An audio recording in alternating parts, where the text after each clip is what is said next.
esengo mingi koekutana na bino lisusu baye bomesana kolanda émission na bino 30 minutes de vérité. Pour ce nouveau numéro, vous l'avez tellement réclamé. Bosengaki président Vijay Chimanga Chipanda aya ko répondre à ba préoccupation na bino. Tobunda kindenge zalaka to bengi et andimi malgré occupation na ye, il est là avec nous aya ko répondre à différentes questions o bino bozalaki nango ponaye. Mais yamboke to banda mokola lelo akendaki kozwa carte de l'éther naï population quinoise pe ya Congo mobimba puisque même bat muso ba uté banda bazala ki wana na sima pona ko accompagner to la nana no ndenge événement elekaki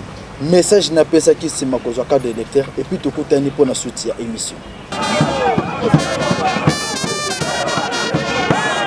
Vijay Chimanga, ex-président Yadarikle Motema Pembe, P4 Mounene ya rassemblement, ye azwaki décision pour na koyeba kokende kozwa carte de l'éther na ye mikolo euti koleka. Population o ezale ko accompagner ye et la kisi force ya ye moko nanu en tant que cadre Mounene ya rassemblement pe ya structure wana o bango bazali ko soutenir candidature ya Félix Tshisekedi comme président de la République. Délégation Mounene ezalaki wana nyose banaki na ndako na ye batambolaki inde tina komina Kalamu kuna na Yolo Nord na terrain Kamina et pai wapi akendaki kozwa carte de l'éther na ye. Vijay Chimanga a mobilisaki ba cadre nyonso ya rassemblement ba membre ya rassemblement pe surtout jeunesse ya Kalamu pona baye bakozwa ba carte de l'éther na bango surtout ba bongama ba soutenir candidature ya Félix Tshisekedi en tant que président de la République na maponami oezaliko ya tolanda ye ndenge alobaki na micro ya Congo Info. Qui étaient aussi des candidats. Monsieur Katumbi dont vous avez parlé est candidat. Mais sachez que pour nous, nous souhaitons et nous lui demandons à monsieur Félix Tshisekedi de pouvoir se présenter, se déterminer et nous demandons à l'UDPS, son parti, de pouvoir le choisir comme candidat de l'UDPS et nous allons emboîter le pas. Nous avons déjà donné le chemin. Le rassemblement n'est pas une plateforme électorale, ne l'oublions pas. Le combat du rassemblement, c'est justement d'obtenir l'alternance, d'obtenir que ces élections auxquelles nous voulons participer soient transparentes, libres et démocratiques. Tout cas, tokosenga na peuple congolais nyonso bazala kimia, surtout to bongama pona maponami oyo ezaliko ya. Je suis sûr que bomoni bino surtout bosepeli mais azana biso na plateau. Bonjour président Vijay Chimanga Chipanda. Bonjour cher ami.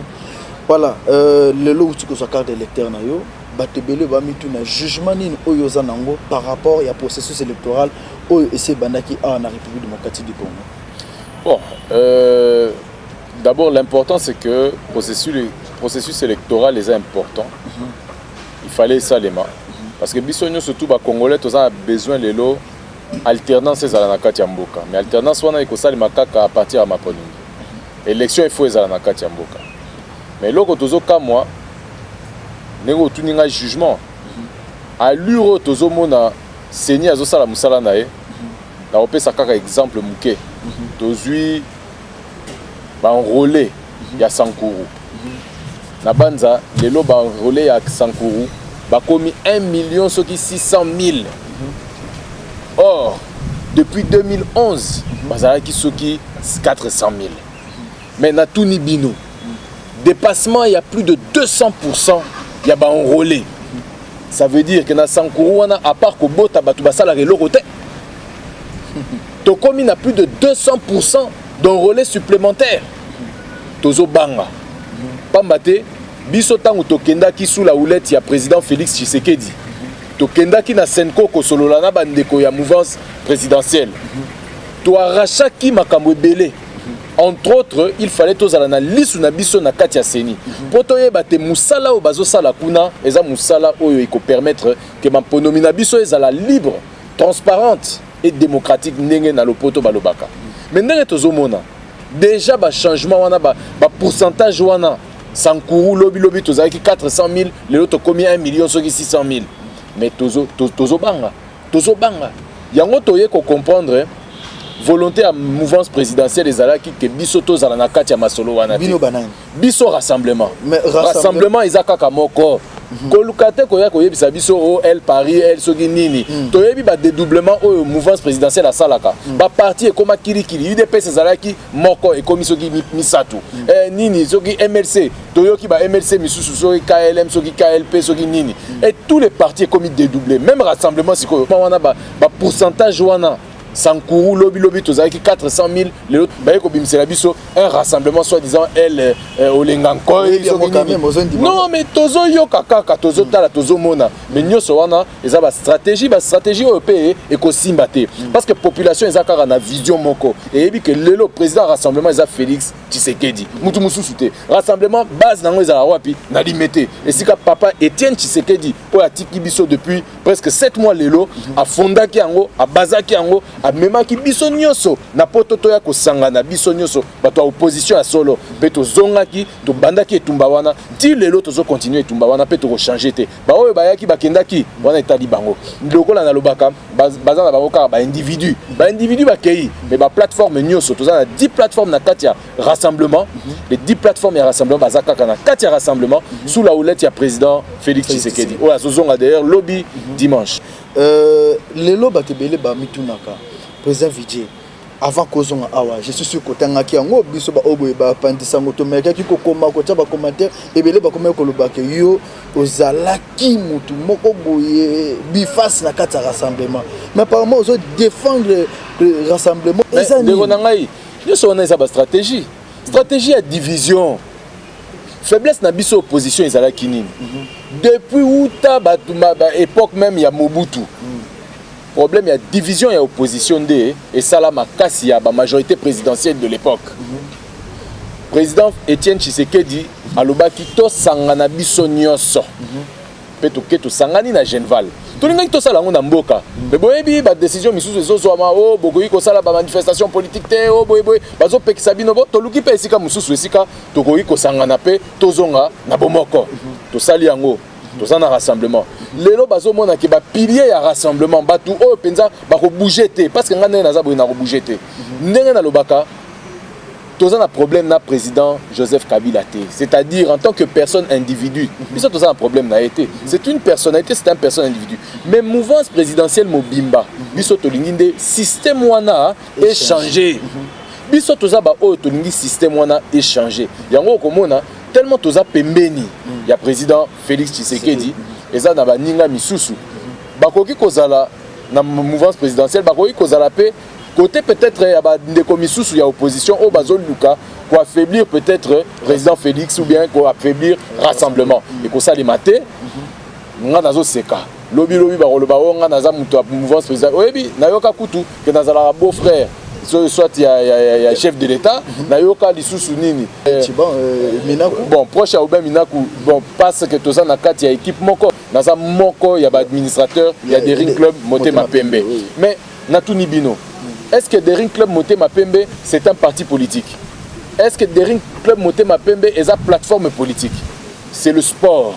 alors veut dire que lelo na kati ya sport wana toza na bande komisuso bazali na mouvance présidentielle toza na biso pe batu ya opposition toza na kati est-ce que lobby que to bomana na kati ya sport te toza ba adversaire politique donc ba décision misusu oyo Oben Minaku akoki kosala en tant que majorité présidentielle nga na rozala d'accord na ngote mais na intérêt ya club na ngai bolinga boya pona nini soki intérêt na club na ngai dans le club aye na mbongo to asali nini pour intérêt ya club na boya pona nini eza malamu mais to koti sa politique na kati ya sport te eloko mabende yango wana to luka te ke sport ekoma lokola plateforme politique lelo na ke ko s'enrôler est-ce que boboyo kinga ke na bengisi batu ya imana kutu batu ya imana ba eko kamwa ba moni nga na nzela na ke na ngai ko sala enrôlement na ngai batu bazalaki bino moko bomoni bilili bomoni batu ya renaissance bayaki batu avec club bayaki batu imana pe bazalaki batu ba équipe nyoso bazalaki politique ezali kamu mususu to koti sango na sport te mabende ko koti sango na sport alors bato bazo koloba nayoki moko kutu alobaki na nini na réseaux sociaux o azara rwandais donc soki tout ça pour na nini parce que mukolo wana na secrétaire général il y a eu des pes na ngai to sonaki muke mais boyebi na kati ya rassemblement toza batu toza mibali mutu na mutu aza na position na ye aza na ba décision na ye mais na suka film l'essentiel c'est que objectif na biso ezala kaka moko mais na kati wana ezala ka pe que tozala na ba idée na ba comment dirais-je ba programme o ezo ko diverger mais toza mibali il faut tout à la mitou et soki to tout ani mitouté je suis désolé comme hypocrisie ceux qui ont des cognos sozolo banga na zone dimana ngai kaka c'est que na comme hypocrite parce que ça makamu misusu nga na bombaka na zolo belayote mais biso na rassemblement to loba na ba vérité dans l'essentiel que objectif na biso objectif ya rassemblement plateforme électorale té objectif ya rassemblement eza que ça la alternance dans la République démocratique du Congo et puis que to obtenir ba élection d'ici décembre 2017 deux objectifs na biso sikoyo là to une campagne électorale on a eza eloko mususu on a mutu na mutu ko la plateforme na ye peut-être tant mususu baninga ya rassemblement misusu ba ko sangana esika pona ko pona candidat na bango biso na 10e composante ya rassemblement composante des alliés de Etienne Tshisekedi dosi to poni o ya biso candidat Félix Tshisekedi nazo yebisa biso binoke biso to poni ye to poni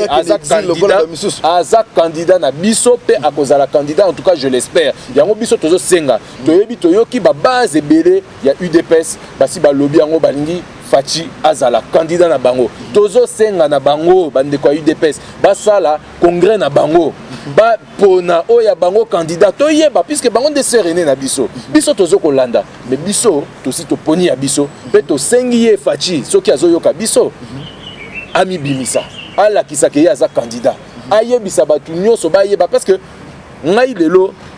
eza question te ya kolinga moninga to kolinga moninga te ndenge na yebisaki bino toza na kati ya rassemblement batu ya ndeko Fayulu bazali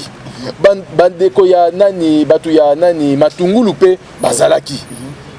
toyebi pe batu ya Katumbi pe bazali menga nazotala sikoyo intérêt ya avenir to lingi élection et salema alternance pezala il faut bon moko pezala mais total to kende pa itozonga epai à part UDPS na kombo Tshisekedi o était kama lokola Coca-Cola na kati ya République mobimba soki oki atana zamba nini ya Congo otangi kaka kombo ya Tshisekedi bayebi otangi kombo ya UDPS bayebi mais je suis désolé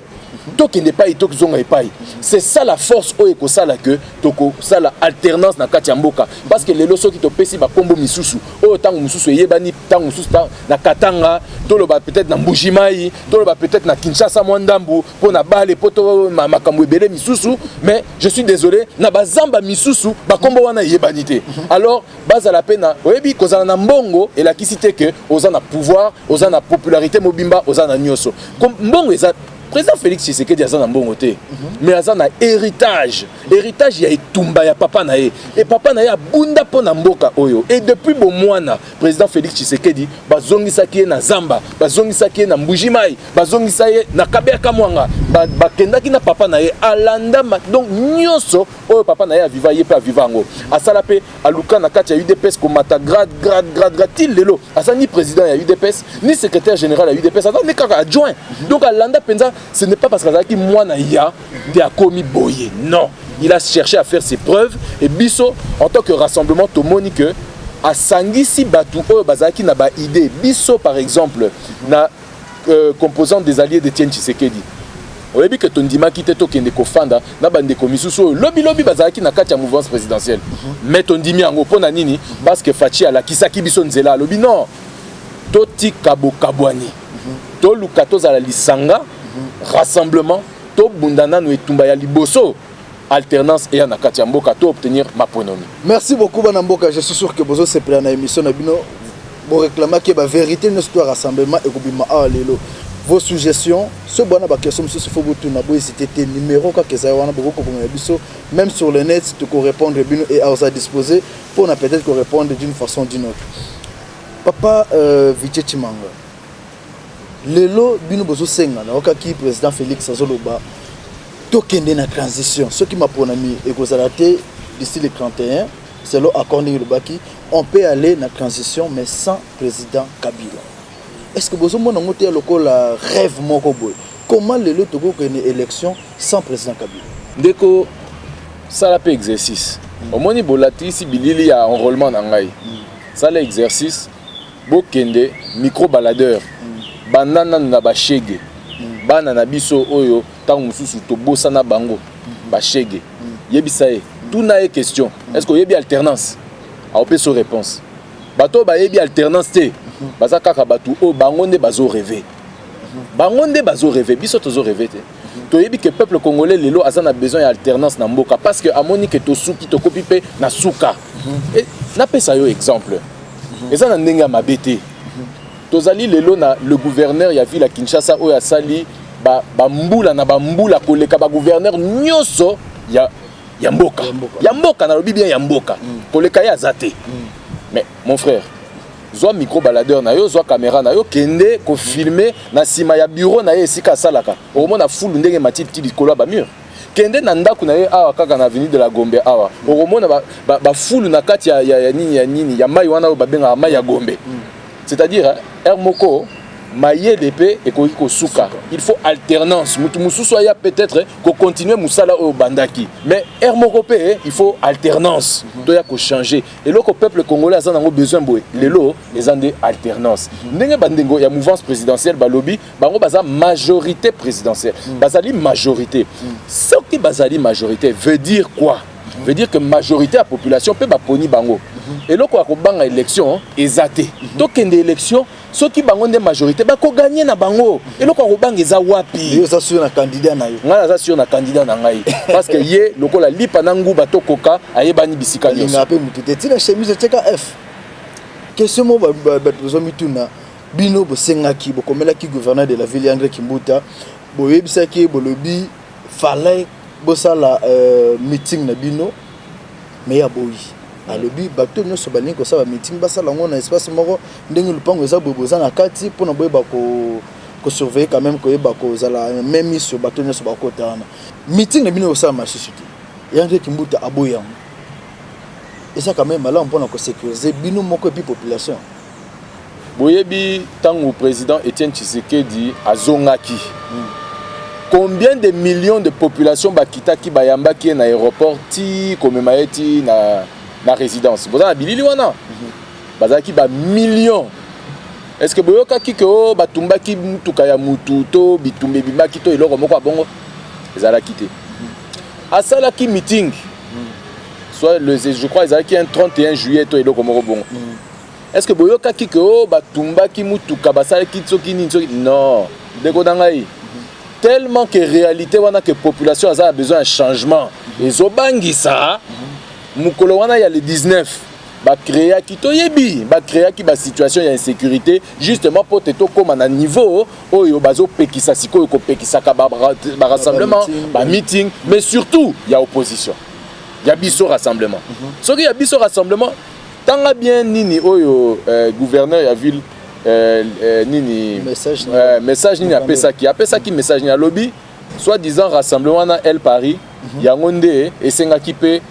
meeting kaka na esika moko wana ba je wana eza ba jaba na mike et comme jaba na mike mais congolais asia koli congolais a déjà la maturité politique totika ba blague batiki la biso pe temps biso pe opposition tous à rappel na temps yako bimisa tokende kosala ba meeting na biso tolobela ba base na biso tolobela babanga eloko moko te parce que bango nde baza na majorité eloko ya kobanga ezade le 31 décembre accord et le bakiango élection fait salama ou alors tokende na transition sans président Kabila ce que salami que élection salamité président Kabila azane pe kaka to lamuki pe le 1er janvier boye raïs kaka rassemblement suite na kozala nini bokosuka wapi oyebi ke biso toza bandoki te tellement toza bandoki te avenir tokoki kotanga yango te mais toyebi etumba ndenge tozokobunda po te alternance esalema na mboka na biso eza na bastratégie misusu tokobimisa yango normalement te mais toza na baide na biso nyonso toyebi ndenge nini tokosala étape par étape plan A ezali plan B ezali ezalaka toujours bongo soko oza na mayele te biso plan B ti lelo toyebi yango te ah yego nanga ya bino peta omoni ba B ba comment dirais-je ba prêtre ba sango ne bazalaka so oke na confessionnal oyo koyebisa ye akobimisa yango te donc ba secret na bango babimisa yango te donc plan B na bango toyebi yango pété mais tango mususu ere moko bakobimisela biso yango mais na minute oyo toyebi yango nanu te mais oyo ya biso moko toyebi yango mais biso pe tozala quand même lokola ba sango to bimisa yango te pour que eya kosala nini ke baya ko contrer yango. Chers téléspectateurs, bino bat baolo na biso na nzela internet tobeta mo solo muke ya retour ya président Félix Tshilombo Tshisekedi ozozonga déjà awa na Kinshasa to ebité azozonga na ba stratégie nini ya sika puisque azoya auti asali presque 1 mois demi banda lelo azongi mo pepe nini ya sika akoya nango pona ko bouger quand ya mouvance présidentielle ndenge yozo benga bango la biso nyonso tozozela na biso pe lokola bino tozozela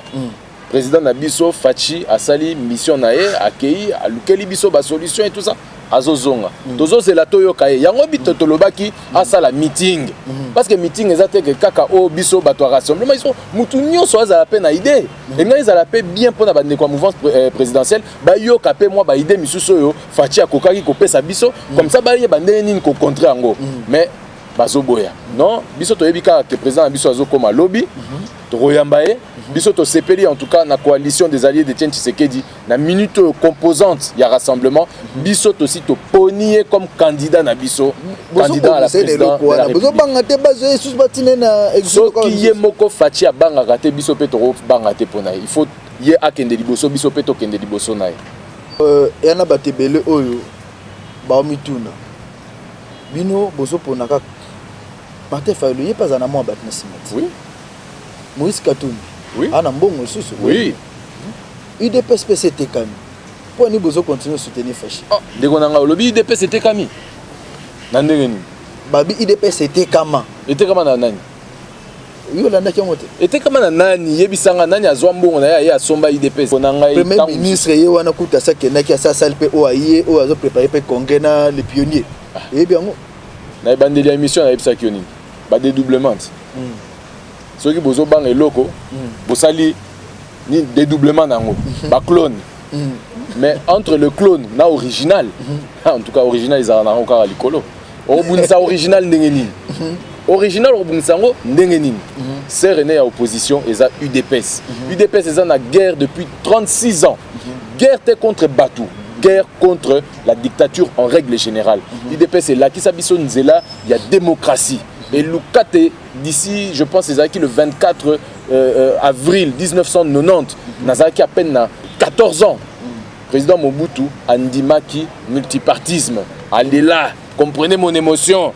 Mais Zaki, c'est ma lutte. Entre autres, il y a eu des personnes. Oyo Lelo, ils ont incarné la lutte Oyo Fachi, Azoko Lakisabiso. Parce qu'il a hérité en haut. Biso nyoso to landa ki kaka nzela wana. Loko la ngai par exemple. Nasa na parti na ngai dynamique Congo Uni. Mais na kati ya rassemblement de Lukito Zanaba Alliance et c'est vrai que lelo otangi bandeko misusu ndeko Martin Fayulu otangi ndeko Moïse Katumbi o bazali pe ba candidat parce que bazana eloko moko na sima na bango e korola kisaka non azana moi base na e biso pe tozo luka na moi mukeo tozali un parti jeune parce que ngai nazo loba dynamique Congo Uni DCU parti na biso les a parti jeune na ngi pe za la partie ya ba jeune c'est-à-dire batu o lelo bazo luka mayele ya koyeba ndenge nini ya kotia un pas na kati ya politique pour na ko changer ba génération parce que tosi to lemba ba kombo wana ba kombo o etambola depuis ba 10 ans ba 15 ans ba 20 ans ba 30 ans kaka ba kombo wana toza besoin ba kombo ya sika toyeba te renouvellement ya classe politique ezala et wana toza besoin ba jeune ba maman ba nyonso oyo lelo baza dégoûté oyebi politicien lelo to benga nani politicien so ok pas population tournier oyebisa oh non opposition majorité bango nyonso tout miyibi alors longwa en tant que simple population ko taper na katia politique ango na lopoto balobaka nini si tu ne t'occupes pas de la politique s'occupera de toi. Donc luka oye bandenge nini okobongisa mboka na yo yo pe bimisa mutu na lobite ke ngai naza le meilleur na lobite ke ba idée na ngai eza ba idée oye kobongisa mboka mobimba mais moi muke oyo nanga na koki komema la petite pierre na ningi komema yango c'est comme ça que na lobi na kati ya rassemblement toza na ba poids lourd bazali parmi ba poids lourd otangi bango ba Fachi bazawana ba Moïse Katumbi bazawana ba ndeko Fayulu bazali et il y en a tant d'autres toza moi ibele nga na roloba en tout cas na ville à Kinshasa nga pe na za moi poids lourd na kati na roloba boye to luka mayele pe biso na rassemblement tango mususu na lobaki yango on n'est pas une plateforme politique électorale tozali plateforme électorale ça veut dire na kati ya rassemblement nanu toponi moko na bisote oyo tokobimisa ye lokola le candidat président de la République mais to luka to tia ba chance nyonso na sima na biso. Et pour mettre toutes les chances derrière nous, nous avons proposé na proposer tant au mususu que toluka peut-être une nouvelle plateforme ou ekokoma une plateforme électorale et si ka biso nyonso toroya kotia ba force na biso mutu na mutu na force na ye alors soki to sali bongo toroya komi bimisa yo za na force nini oh ngana za na moi 40% yo za na combien moi ngana za na moi 5% na ngai yo combien 10% OK bon soki to moni yo za na 40% ngai 10 yo 5 bon yo nde mutu za na 40% biso nyonso to micha na sima na yo parce que yo nde oza na chance ya kosilisa etumba wana ozo comprendre et puis ndenge nalobaki yango na ebandeli tozala pe na moi humilité humilité elakisi nini komibimisa makasi koleka te soki oyebi ke oza na niveau wana te mbongo eza makasi te c'est une des possibilités beauté kitoko eza pe makasi te c'est une des possibilités koyebana ça c'est déjà un grand point et ndenge nalobaki yango soki totamboli na RD Congo mobimba na kati pe libanda tambola zwa micro baladeur zwa caméra na yo kende kotuna na bisika nyonso lingi soki otuni mutu pesanga parti moko na Congo kotuna te opposition to majorité tuna moko ba répondre yo à parti UDPS soki bayebiso pesa kombo ya politicien moko Tshisekedi te banana na Tshisekedi te banana nous na Mobutu après ba Tshisekedi ba Lumumba et voilà comment est-ce que ba kombo ekobima parce que eza matière depuis uta bo moi na toza nango na mitu alors biso ba opposant tozala mayele to luka force mutu aza na mbongo aya na mbongo na sima ya mutu oyo aza na population na sima na ye population nyonso et non pas une population ya moi Mbujimai Kinshasa to Katanga ngai lelo na rolo ba peut-être na moi popularité na nga na ville ya Kinshasa est-ce que parce que na popularité na ville ya Kinshasa il faut que batu nyonso wana ba kasik ba ya komicha na sima na ngai po ba bimisa nga président de la République non mutu na mutu aye ba niveau na ye attends na mbongo attends na nini non il faut to luka le meilleur candidat et pour na biso to calculer totali et pas to zongi le meilleur candidat c'est le nom Tshisekedi c'est Félix Tshisekedi et c'est l'UDPS qui doit aujourd'hui Ami Bimisa aloba kenon ba poni pe candidat na bango pour na président Vijay Chimanga Chipanda Fashinde mais il faut na ye vraiment donc Félix Tshisekedi ou rien te comprendre. Alors président, tu as chuté déjà. Mais question moi ngana tuna yo puisque na Kasai enrôlement est dans le 4 septembre. Seni et le Bakiango bazo lancé et puis juste après ba passer sa calendrier électoral. Est-ce que ça un message pour na frère Kasaïen? C'est bientôt enrôlement banda kuna et puis directement on lancer message pour la population congolaise. Na ba baza awa. Na ba baza libanda ba on a besoin de internet. Bako retenir ni pour un rassemblement et puis pour l'avenir surtout pour Mboka Congo. Président Nabiso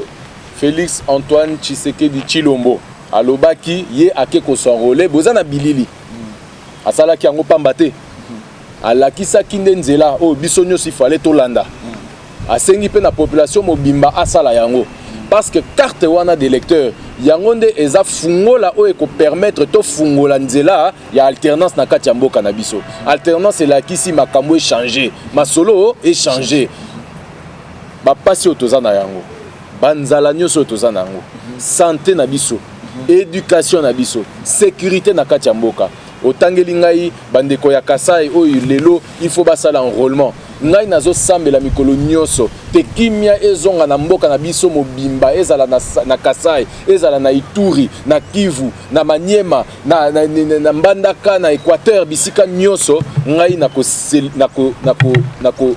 nazo zela nazo lela et puis d'ailleurs idée moko euteli ngai koya. Est-ce que tu peux penser à condoléances na biso na population na biso nyonso bakufa depuis des années oyo lelo pe na Kasai oyo outi kotanga bazoko kufa likolo ya buzoba ya biso batu ezate ke bazoko kufa parce que etangama ki bongo ke bakufa non parce que buzoba na volonté na biso ya pouvoir ezotinda ke bandeko na biso ba congolais bazoko kufa ebele pe bazoko continuer ko kufa na Kivu bakufa na Équateur na province orientale lelo na Kasai na ba Congo bazalaki kokufa pe kala mingi te Toti Kanan, Makambo changé. Il est temps vraiment alternance et Yanamboka, Maponomie Salema, mais Tozo Senga en tout cas, Kakandenge Fachi Alobaki Yango, l'accord de la Senko Ezalaki fondamental, base, il y a crédibilité, il y a élection. Tellement que Bayebaki que accord à Senko Yango ne n'ingake même biso vers élection libre, transparente et démocratique que biso toza la rana lisu na o ezo salema wana na kati ya seni tellement que bazalaki ko banga yango baluki basala moi mascarade moko boye oyo lelo ezo se dévoiler que danger ali na bandeli ya émission na ebisa ibino na Sankuru Tolongwe na 400 000 électeurs, Tokomi lelo na 1 600 000 électeurs, mais veut dire na Sankuru à part Kobota Bosala Kanini. Bosala Kanini à part Kobota. Misala Bokendaka tête, c'est quoi? Tous à la paix réaliste. De 400 000 électeurs, Bokomi na 1 600 000, 260% d'augmentation. Donc il n'est pas itozonga et pas. Je pense que à ta scientifique, vous pouvez tirer attention ou comprendre que ça ne va pas. Il y a un problème. Eh bien voilà, je suis sûr que vous avez aimé cette émission 4 minutes de vérité de ce jour avec comme invité le président Vijay Chimanga Chipanda. Il nous a parlé du tout. Le rassemblement est déterminé pour arracher l'organisation des élections d'ici le 31 décembre 2017. Et bientôt, déjà dès demain, le président Fachi sera ici à Kinshasa. Il va annoncer de belles ambitions du rassemblement pour gagner quand même et arracher les élections d'ici là. Un grand merci au président Vijay Chimanga d'avoir disponibilisé de son temps pour que cette émission se passe dans de bonnes conditions. Un grand merci à celui qui était derrière la caméra, DT Sami Sumbu. Un grand merci à toute l'équipe qui a concouru quand même à la réalisation de cette émission. Merci à vous tous qui nous avez suivis sur différentes chaînes bien sûr et même sur le net. Nous attendons vos réactions. N'hésitez pas à nous écrire. Nous nous fixons rendez-vous pour le tout prochain numéro avec le même réel plaisir.